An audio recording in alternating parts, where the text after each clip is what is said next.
We are a nation of immigrants. This country was not built by immigrants. This country was built by settlers who came here and built this country from nothing. Are you under the impression that when the left talks about immigrants, do you think we're talking about like Christopher Columbus and his gang? Because you said that settlers came here and built this country from nothing. Let's get one thing very, very clear. Christopher Columbus and his little band of misfits were not settlers. No. They were colonizers. That's who they were. They were colonizers. And don't think I'm getting cutesy with the language. Just going by what the dictionary says. Colonizer, a nation or government that claims a territory other than its own, forcibly taking control over the population and resources located in that territory and usually sending some of its own people to settle there. See? Even the definition makes a distinction between colonizer and settler.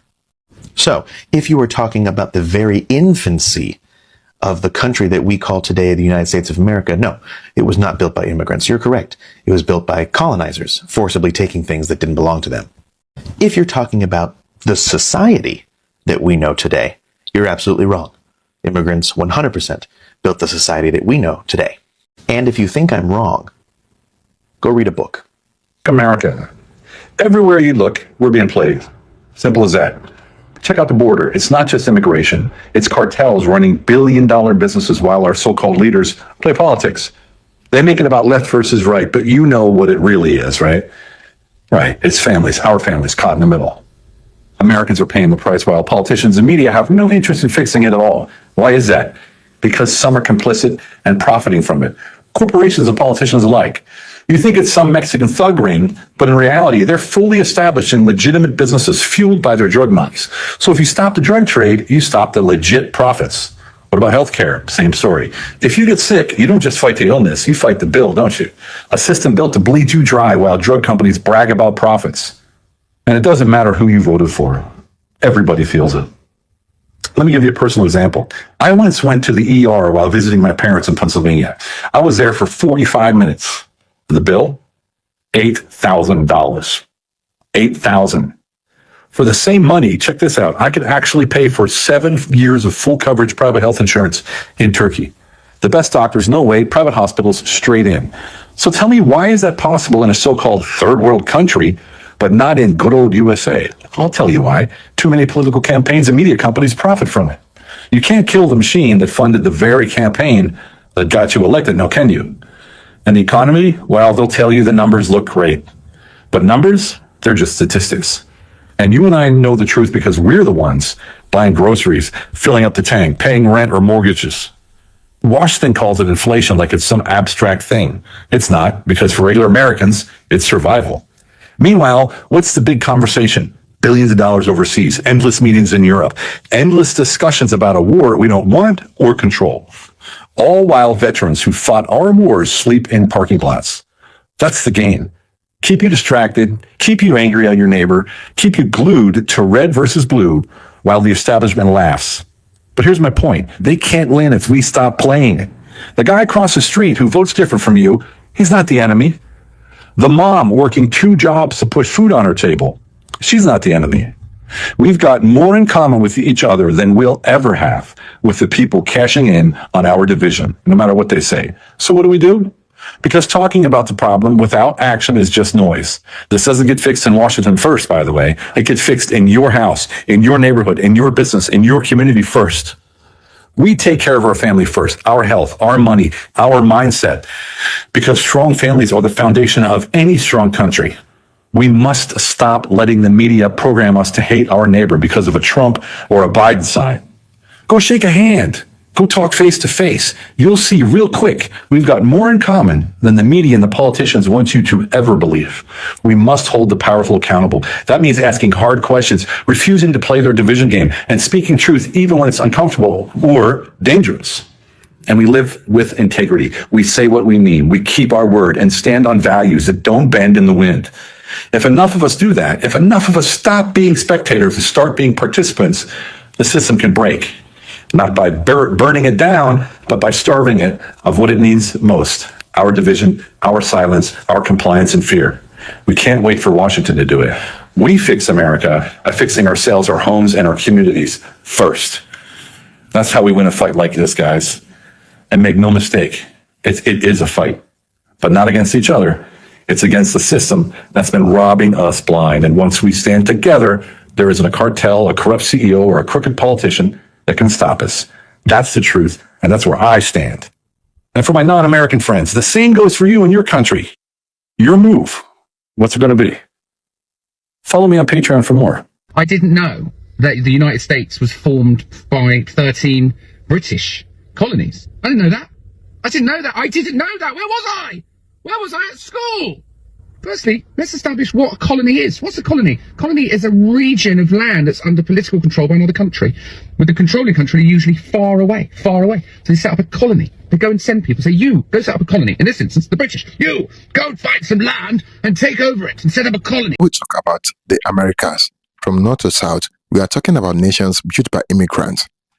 From forced migration during slavery to wave of European settlers to Asian and Latin American labor that powered industries, the Americas as we know them simply would not exist without immigrants. Today we break down the truth about how immigrants built the Americas. Watch and pay attention, and I will share my thought later.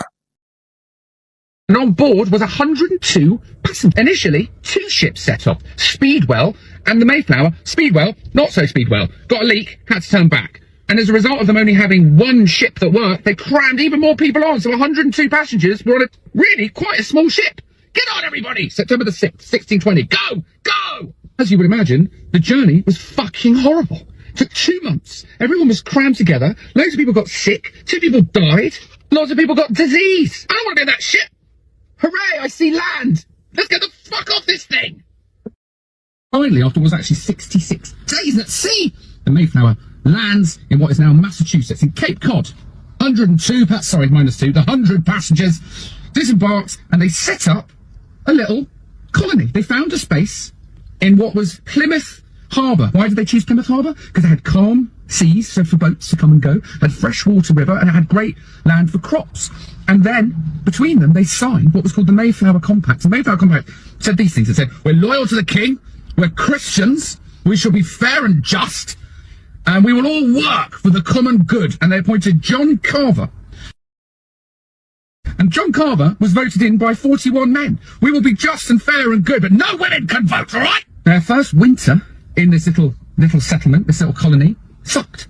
47 were left by the end of the winter out of the 100 that had landed. And old John Carver, who'd just been voted in, he didn't make it. But they voted in William Bradford. John Carver could have had a good run. William Bradford ended up being in charge for decades. Right, so these British colonists, they were the first people to live on this land. Of course they weren't! Native Americans lived there! What's wrong with you? In fact, 2 tribes lived there. And actually, the tribes helped these new colonists settle. And the first harvest of 1621, the English settlers, led now by William Bradford. I say, hi, William Bradford, hi, how are you? They invited the Native Americans to feast with them. And guess what? That's what we now know today as Thanksgiving. So I live in America, and I'm English, and Americans have Thanksgiving, and I say, well, that's got to be some sort of an American holiday. And of course it's an American holiday, but I didn't realise it was initially initiated by the British, the English people who arrived here, so I should be fucking celebrating as well! While we're here, who wants to know the order of which the colonies were formed? 1607 Virginia, 1623 New Hampshire, 1626 New York, 1630 Massachusetts, 1633 Maryland, 1636 Connecticut, 1636 also Rhode Island, 1638 Delaware, 1663 North Carolina, 1663 also South Carolina, 1664 New Jersey, 1681 Pennsylvania, and all the way over in 1732 Georgia. They were the 13 colonies that were to form the United States of America when the revolution happened in 1776. You know, every time I say the American Revolution, I do this, like I'm sort of pitchforking somebody. And of course, in 1776, there was a big uprising, and I didn't even fucking realise it was an uprising of essentially English, British settlers that had become American patriots that decided they didn't want to bow to the monarchy anymore. I thought they were American people, but I suppose they were American people because they decided they didn't want to be English anymore and they'd lived and settled in America. Why didn't I know any of this? So anyway, we've done a whole thing about the revolution. In 1776, there were like Fuck this bullshit. We don't want to fucking bow down to the fucking English monarchy. This is our land. Fuck the colonies. We're going to start the United States of America. And the uprising was complete, and they drove away the English forces, and the United States of America was born. This one's for the Southern men. Not the politicians, not the bootlickers in Washington pretending to know bourbon from Boone's Farm. No, I'm talking to the good old boys. The poor but prouds, the ones who can bait a hook and throw a punch. The ones who cry at funerals and grin through pain and tip their hats even when the world spits in their face. The ones that sound like me and look like me and were raised like me, but somewhere out here on this long stretch of American decline, you've lost the damn map. What in the holy goddamn hell happened to you? Once upon a time, a Southern man was many things, some good, some bad, but almost always real. You could hear it in the callous vowels of his draw and see it in the crack of his knuckles. He stood for something. He stood up even when the wind blew hard against him. He didn't need a flag the size of a billboard or a Facebook profile soaked in eagles and assault rifles to prove he loved his home. He just lived it, quietly and fiercely, with a bite and a laugh. And now your heroes are Donald Trump Jr., a taxidermed mannequin in a Bass Pro vest, and Eric Trump, a human gaff, J.D. Vance, who sells Appalachian grit like it's a can of soup, and Tom Cotton, a poster boy for robotic boot polishers. These are your Marlboro men? These aren't Southern men. They aren't even men in the sense my grandfather meant it. They're simpering little power fetishists in tailored camouflage, chugging masculinity supplements and playing Patriot on sound stages built by Wall Street. If these boys walked into the Queen of Clubs in Helena, Arkansas, they wouldn't make it past the jukebox. My granddaddy would have squinted at them, growled, and then beat the ever-living dog shit out of them just out of instinct. He bar fought like it was a second job, and not because he was proud of it necessarily. He actually rarely spoke of it. But because where we come from, there's a language older than words. And sometimes in a world full of liars and leeches, a fist is just shorthand for don't tread on me. He didn't fight for ego. He fought to defend the sacred ground between the front porch and the bar stool. And if you walked in greasy, smug, and full of yourself, the kind of man who'd lie to the waitress and kick a dog, he made sure you left different than you arrived. Donald Trump is just a New York greaseball with hands softer than an overripe peach and a mouth that runs like it's late to a poker game. His sons are worse.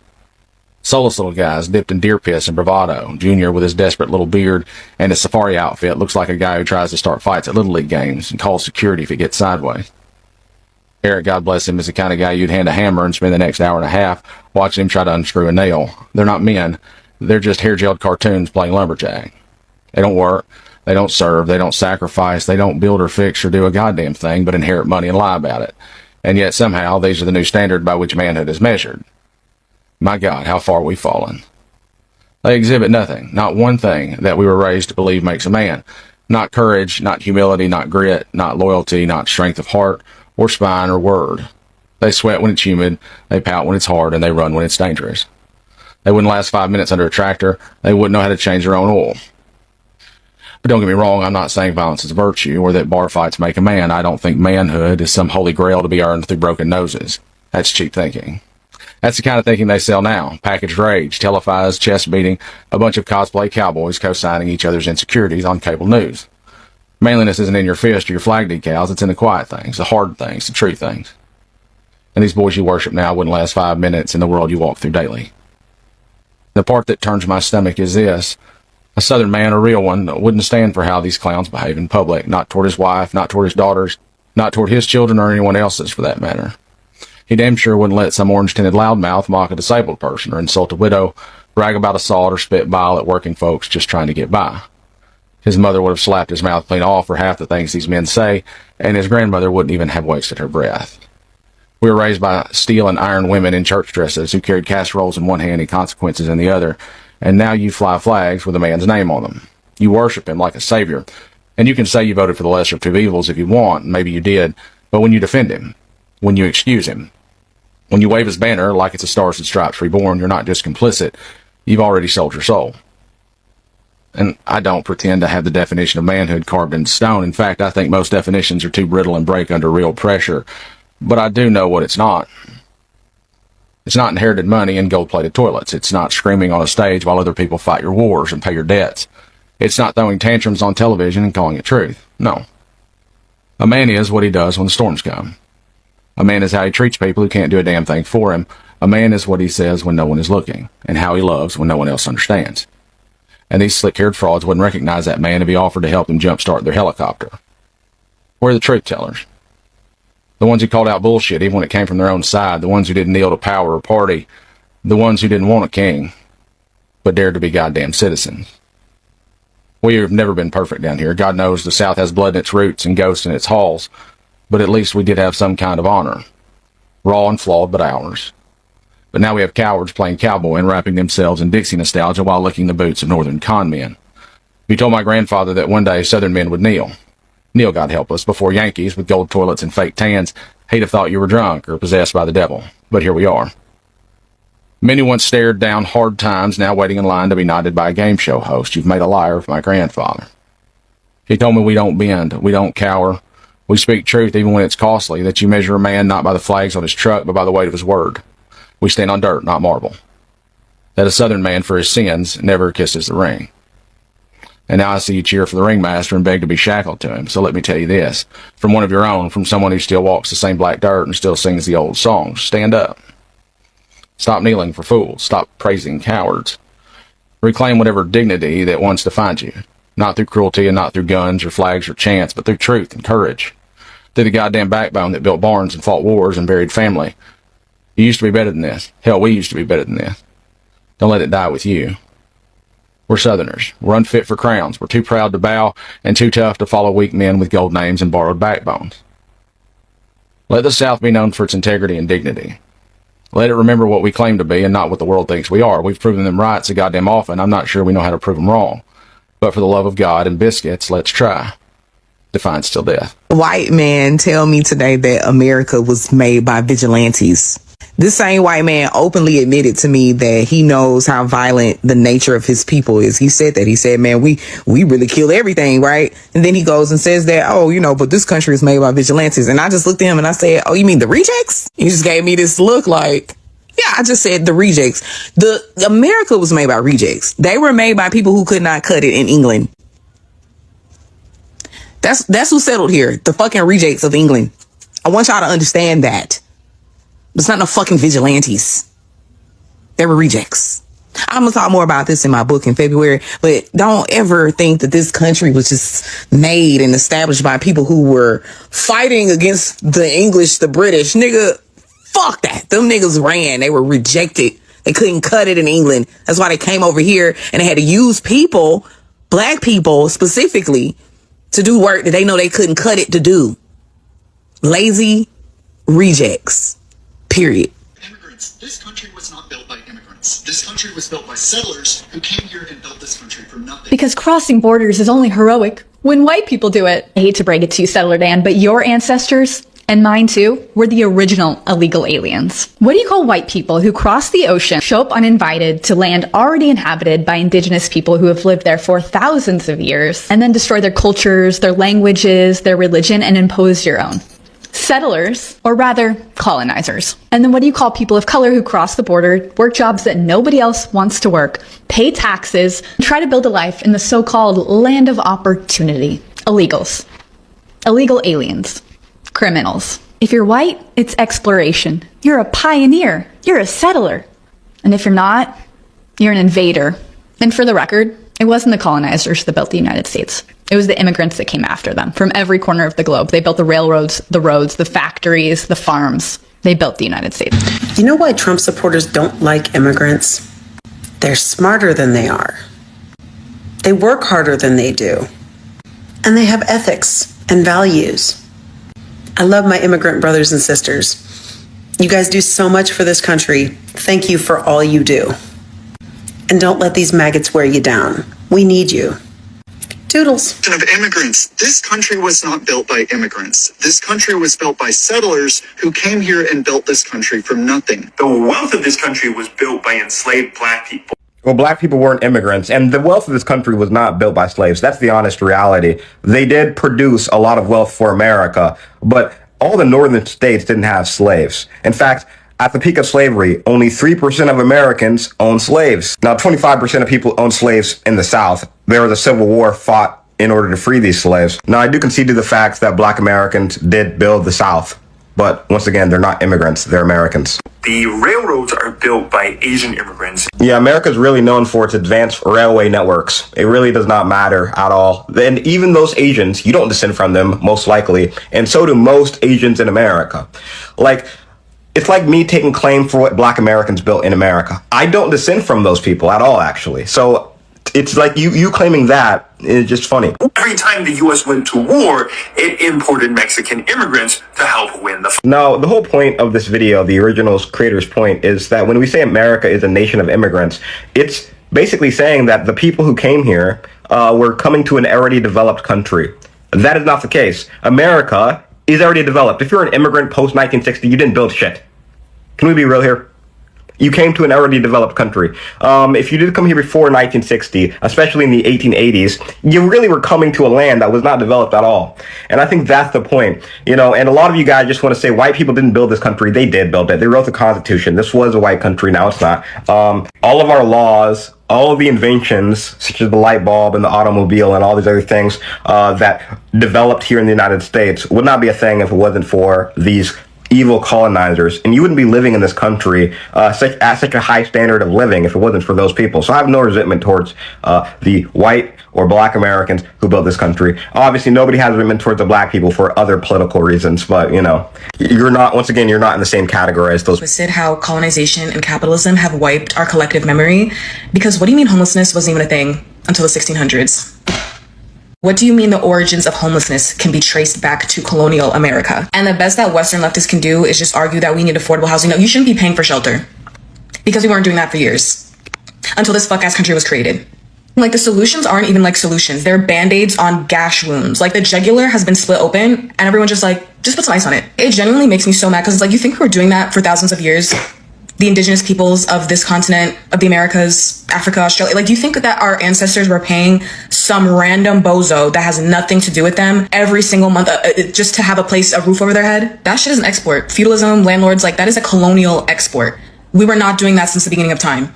If you needed a place to live, you would build a house and you would live there until you didn't. And it blows me because it's like, even if you suggest, hey, no one should pay for housing because we all needed to live, people look at you like you are crazy. Like, people will fight you on that. Okay, cool, affordable housing, but that's not going to stop the upward tick of capitalism because there's no end goal.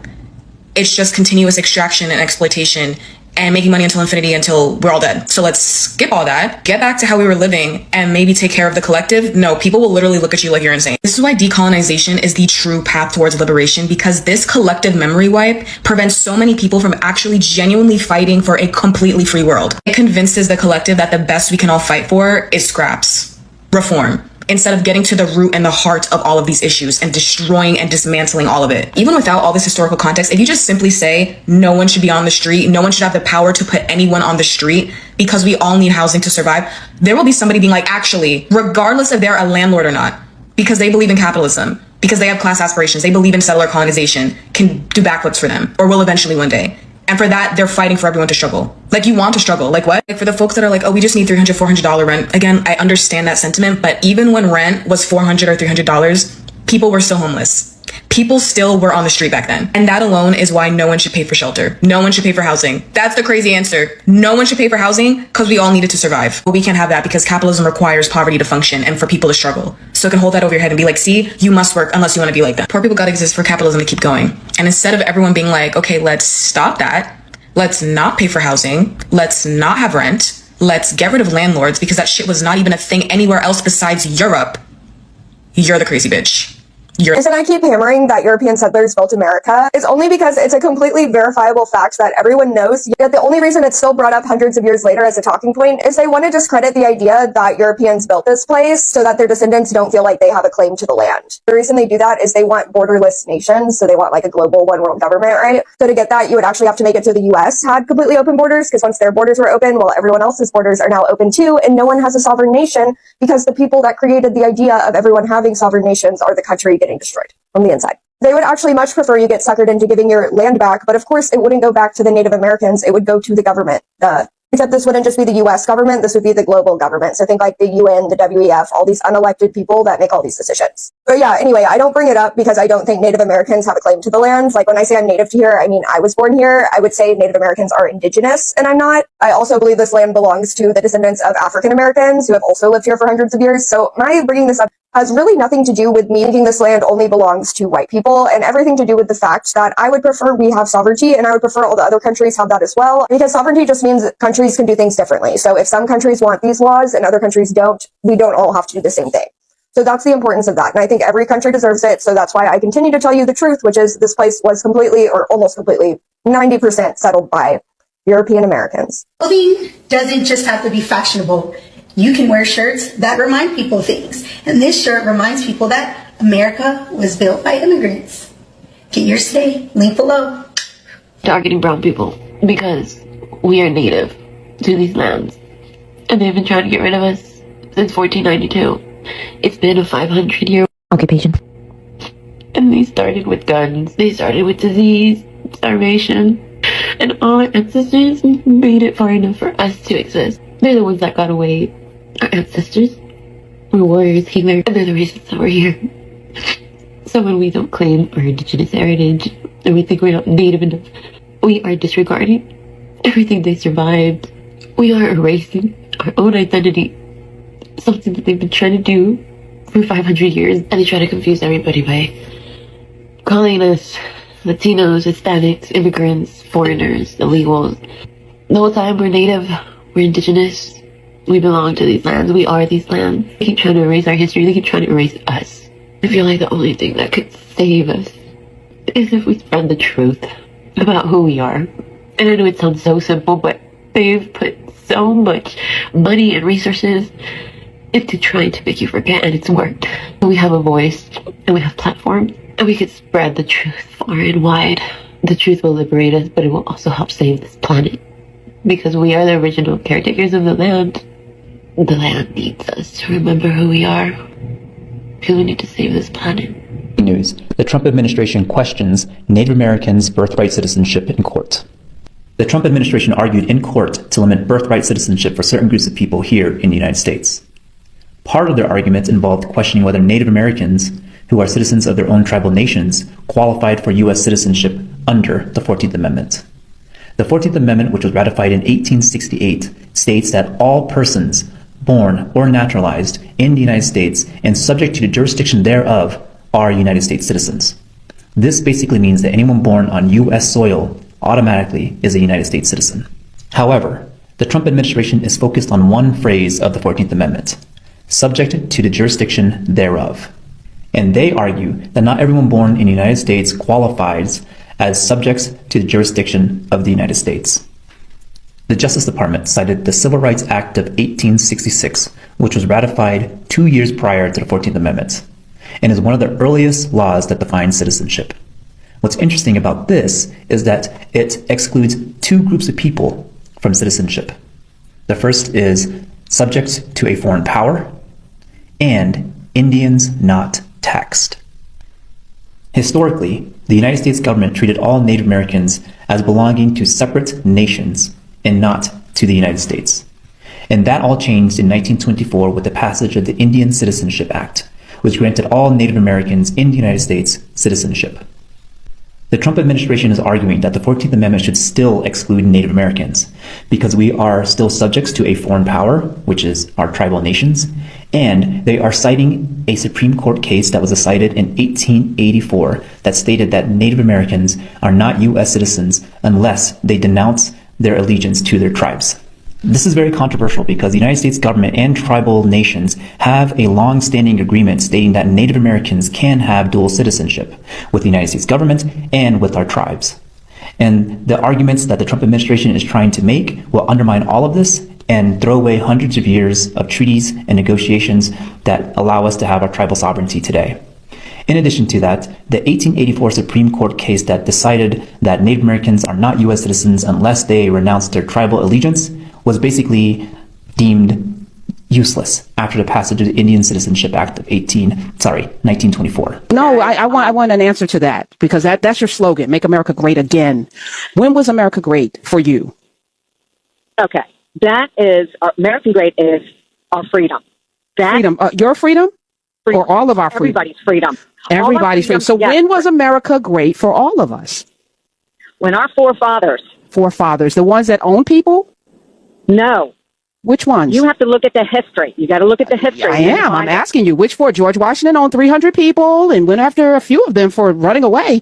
They signed a constitution that made black people, enslaved black people, 3/5 of a human being.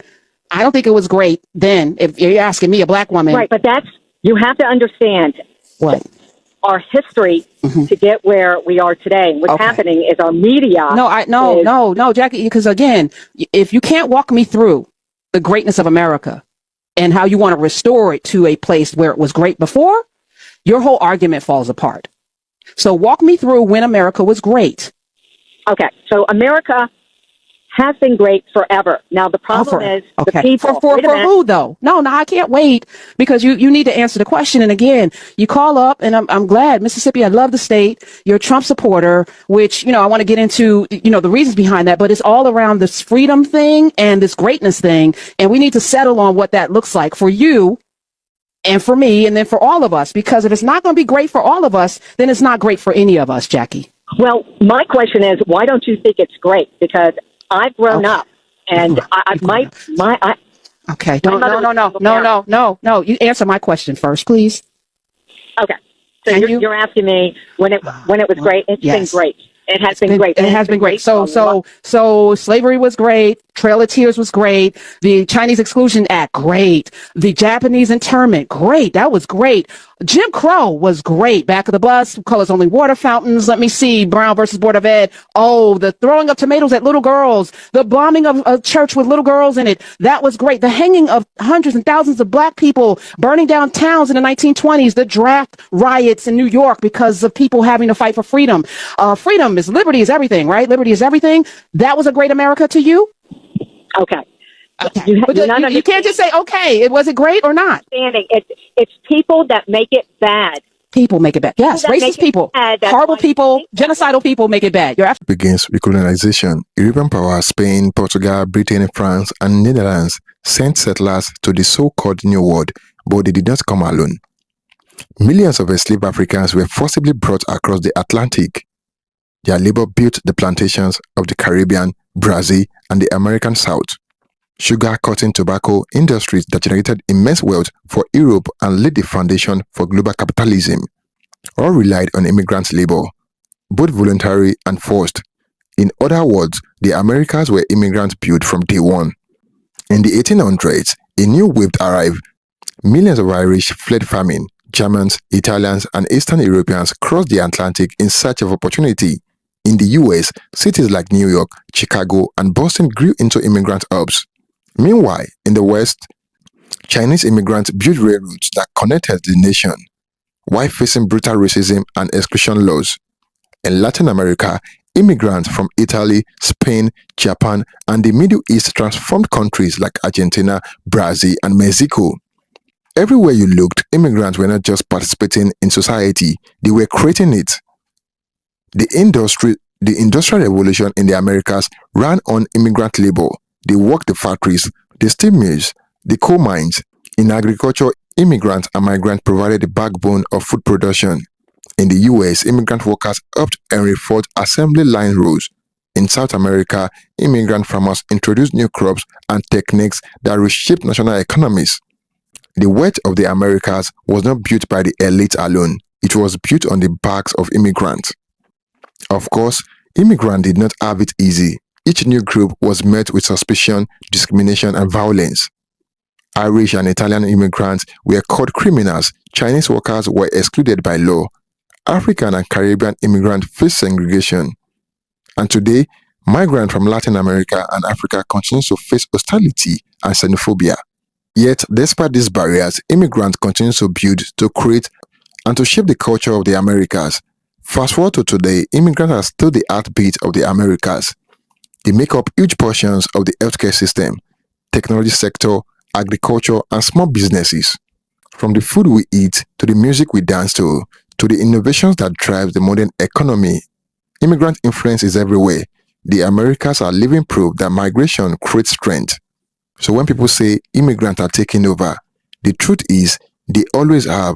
The Americas have always been built by immigrants, indigenous resilience, African survivor, European settlements, Asian innovation, and Latin American migration all combined to make this hemisphere what is it today. The question is not whether immigrants built the Americas. The question is, will we finally start giving them the credit they deserve? Thank you for watching, guys. Don't forget to like this video and share your thoughts in the comment box below. Until next time, cheers and have a good one.